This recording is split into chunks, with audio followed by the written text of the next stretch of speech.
This has been a long time. Nearly at this point, should I do it for the Oscars. Maestro is a 2023 American biographical drama film which is directed by and stars Bradley Cooper as famous composer Leonard Bernstein, with his wife Felicia being played by Carey Mulligan.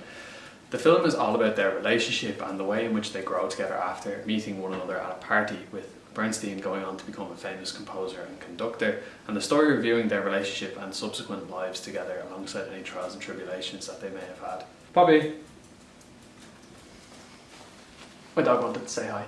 The film premiered at the 80th Venice International Film Festival back in September 2023 before getting a limited theatrical release and then it going on to be publicly available to the masses via Netflix. The film has been nominated for numerous Golden Globes and Academy Awards over its time. Some notable Academy Awards is Bradley Cooper, Carey Mulligan, and for Best Film. Originally, Martin Scorsese was going to direct this feature, however he stepped down, and after seeing A Star is Born he thought that the best person to lead this film was Bradley, and that is how he ended up with the role. The opening contains a quote from Bernstein which I have to say is quite outstanding. I just want to make sure I get it right. A work of art does not answer questions, it provokes them, and its essential meaning is in the tension between the contradictory answers. This is something that everyone can relate to, the idea that art is supposed to make us feel a certain way or provide some form of answers to us in our lives, and instead it's normally what prods us to ask questions in the first place and then seek out answers that we may be looking for. I read a lot of these scripts like weeks before I actually did this, so naturally my next part kind of doesn't really make a lot of sense, but we're aware that Cooper obviously wants to get an Oscar for the way that he's acted in this film, and he does however face strong competition from Cillian Murphy and Paul Giamatti, who are definitely the frontrunners in this category. And as always, for people who are looking for an Oscar and they're portraying, you know, a real person, there are some lengths that they go to in an effort to stand out amongst the crowd.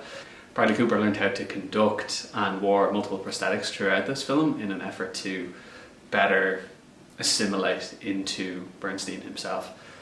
And we're introduced to Bernstein on the morning that he discovers he's effectively going to lead an orchestra for the first time back in 1943 of the New York Philharmonic. The care with which Cooper holds himself and the aims that he has for his life are immediately evident for Bernstein, and Cooper does such an amazing job of effectively emulating Bernstein. If you look up, there are times people have passed a lot of comment that perhaps Cooper overacted in the film, but if you see how Bernstein did normally conduct himself while with an orchestra, it does make a lot more sense, but I can understand both sides of the coin. Maestro hinges on the connection between Mulligan and Cooper, and if there was any question around whether they worked as a couple or if it made sense for them to be together, the film as a whole wouldn't have worked the way that it does.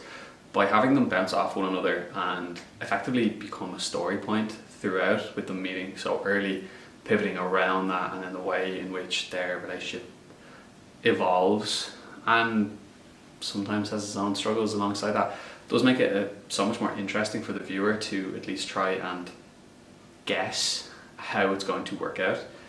And when you meet Mulligan, we do have a fear that perhaps the film is going to focus on Cooper too much and there won't be enough time to flesh out her character, but Carey Mulligan makes Felicia feel like such a presence immediately that you understand why he felt drawn to her, and the way in which they developed just makes complete sense, and she did become a force in her own right, which is mentioned a couple of times throughout the film when they are in the middle of like news interviews or items like that, where one pair of the couple does talk about how well or how good the other person is in their respective field. With Mulligan, she needed to show us someone who was quietly confident and sure of themselves in a way that meant they were never going to feel like they were behind their partner and just kind of pushing them on and living life for them to succeed. Instead, she had her own aspirations and her own desires for her life, and this was done so exceptionally well.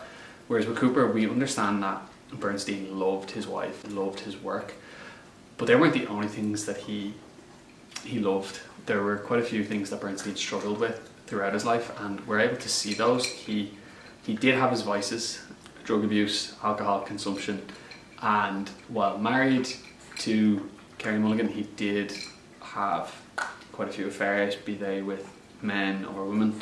and that was something that he struggled with. We need to believe that all of these things are true and possible, and the pair do a great job of that. They sell their pain to us in a way that we truly understand. The film opens and closes with Bernstein pining for his wife, but the scene that immediately takes place prior to that is Bernstein getting with one of his students, younger male students.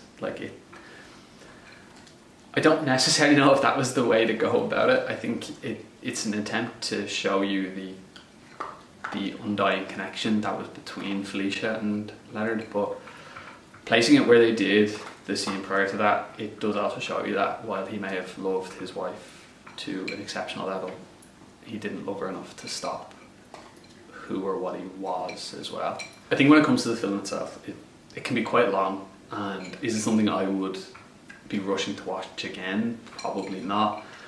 But if someone was looking for an intriguing piece of art to watch, I think that is definitely where Maestro fits a niche. It is something that it makes the art of composing and conducting seem so alluring, and something that is difficult to do, which of course we know that it is, but the way in which Cooper sells the intrigue around it and the life that he got to live because of it, alongside, for me, what I thought was another standout performance from Carey.